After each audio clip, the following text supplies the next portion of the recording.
fermented drinks. Sometimes they're from fermented cabbage or like other types of fermented things. I believe they're Korean in origin. And someone asked, they said, okay, well, there's a small amount of alcohol in these drinks. Is it permissible to consume these drinks?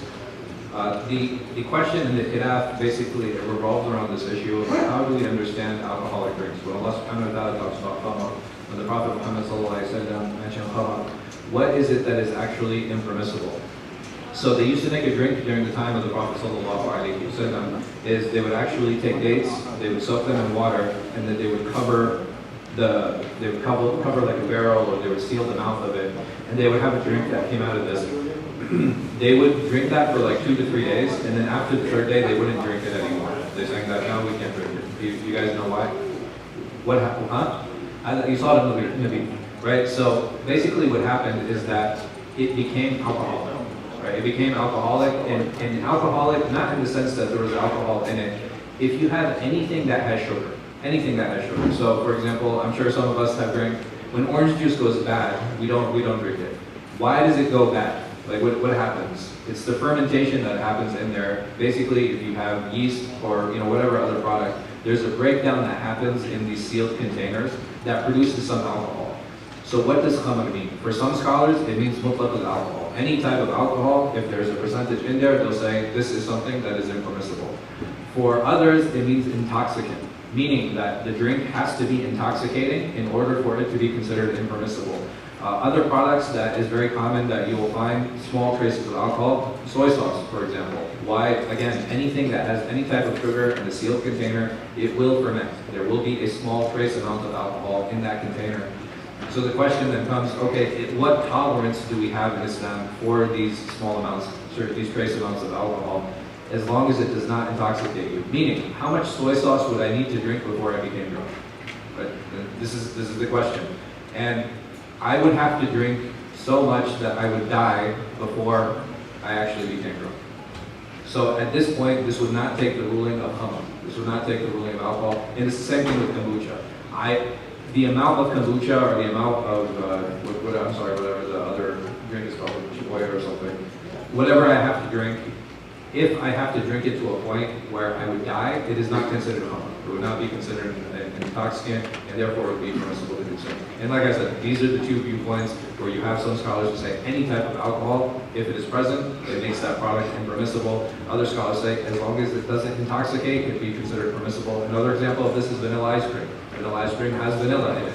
Where does vanilla come from? Vanilla comes from a bean, and how do they extract the vanilla from it? They use alcohol. In many of our countries, they use water. Over here, they use alcohol because alcohol is more efficient in extracting the vanilla. So what happens is they take a few drops of vanilla essence, they'll put it in the ice cream, they'll mix it in. How much ice cream would I have to eat to get drunk?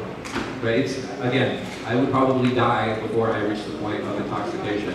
And it's the same thing with any of these drinks. If there are trace amounts, then there is a tolerance in the Sharia for these items. It is permissible to consume. And like I said, other scholars will say any type of alcohol would not have any type of tolerance, and therefore it would not be permissible to consume. And Allah knows best. Why is mujawwad recitation not a bid'ah? The question comes is, what is bid'ah? Right? What is an innovation? And this is something that is also an important conversation. Some people will say, well, it's anything the Prophet ﷺ did not do. Can I guarantee that the Prophet ﷺ made Salat al-Jama'ah 1:30? Do we have a single hadith that it is established that كان النبي صلى الله عليه وسلم يصلي صلاة الجماعة على الساعة واحدة ونصف? We don't, right? There's no way to prove that or to establish that. So now, can someone come back and argue and say, okay, well, you've made a fixed time for Salat al-Jama'ah, because how did they determine the Salat times? Did they use clocks? No. They used the positioning of the sun. And basically, with the positioning of the sun, they would wait a little bit of time, they would call it Qama, and they would pray. How would the people know when it's time to pray? They would hear the adhan. And once people heard the adhan, they would come to the masjid, they would pray. The adhan today has become more rumsy, it's become more symbolic than there's an actual purpose or a function. And of course there's barakah in it. Of course we should continue it. This is the sunnah of the Prophet Muhammad ﷺ. But the intent and the purpose of the adhan before clocks and before time was established was to call the people to prayer. Now, most of us, how do I know what time it is for prayer? I'll have an alarm on my phone, right? Or I'll look at the prayer calendar. How many people go outside and look at the sun? No one, right? There's no one here that I know that goes outside or sits on his roof and looks and sees, okay, has the sun actually set? When we break our fast, everybody's sitting and looking at their watch or they're looking at their phone. This is not something the Prophet ﷺ did. So the question then comes again, what is a bid'ah? What is an innovation? An innovation is anything that the Prophet ﷺ put a structure to.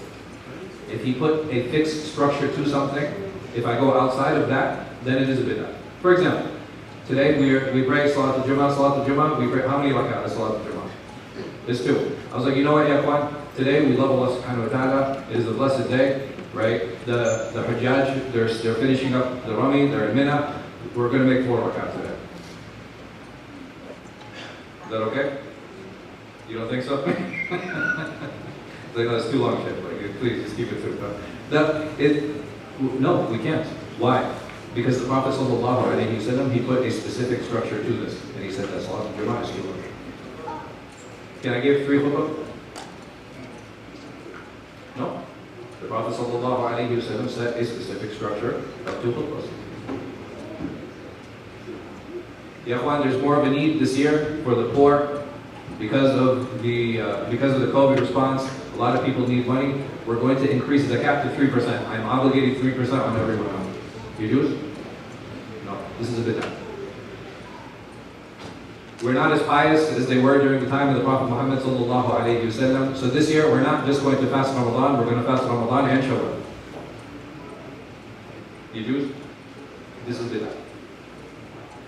But for someone to come and tell me that, okay, I can't make this dhikr, or I can't make this dua, or I can't do something regularly. An example of this, if I want to, every day at Tuesday from 8 p.m. to 8:15 p.m., I'm free. This is my free slot. Nobody's home, everybody's out, and I have this free time. If every Tuesday I make dhikr at that time, is that a problem? No. Can I establish the Prophet ﷺ did it at that time?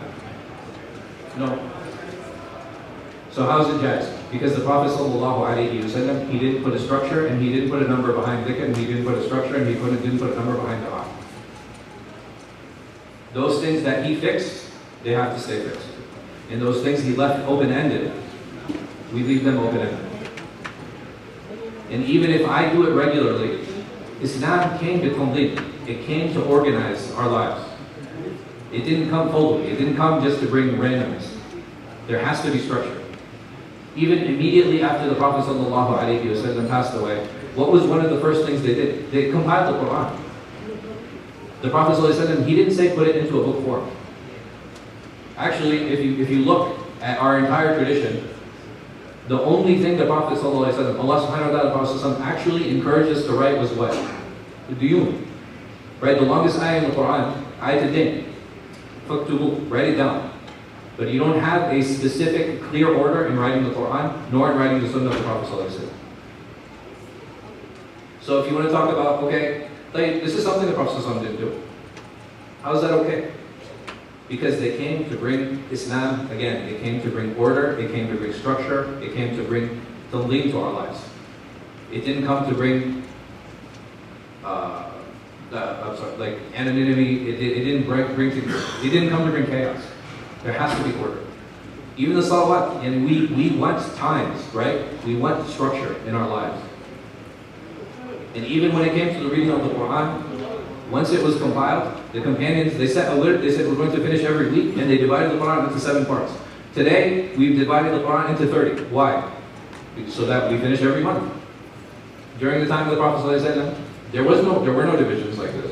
And during the time of the companions, after the compilation, they divided into 7 because they wanted to finish every week. All of these logistic things that we're talking about, none of these there's no problem with any of these things Islamically, even if I do them regularly. The only time this becomes a problem, and if I tell people, it's like, you know what, every Tuesday at 8 p.m. we have to make dhikr because there's more virtue in this, this is bid'ah.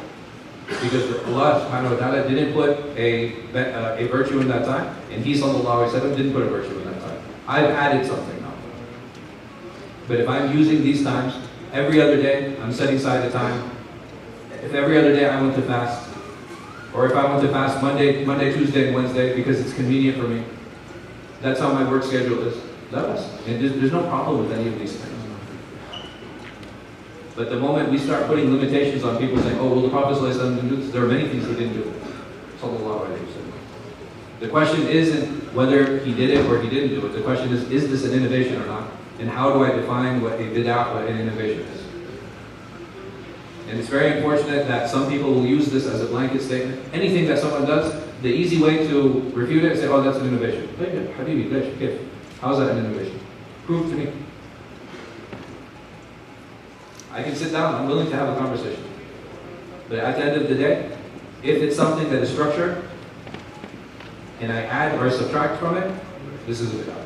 If it's something that the Prophet ﷺ left open-ended, then we have to also leave it open-ended. And this is his example. Sallallahu alayhi wa sallam. Wallahu a'lam. Sallallahu alayhi wa sallam.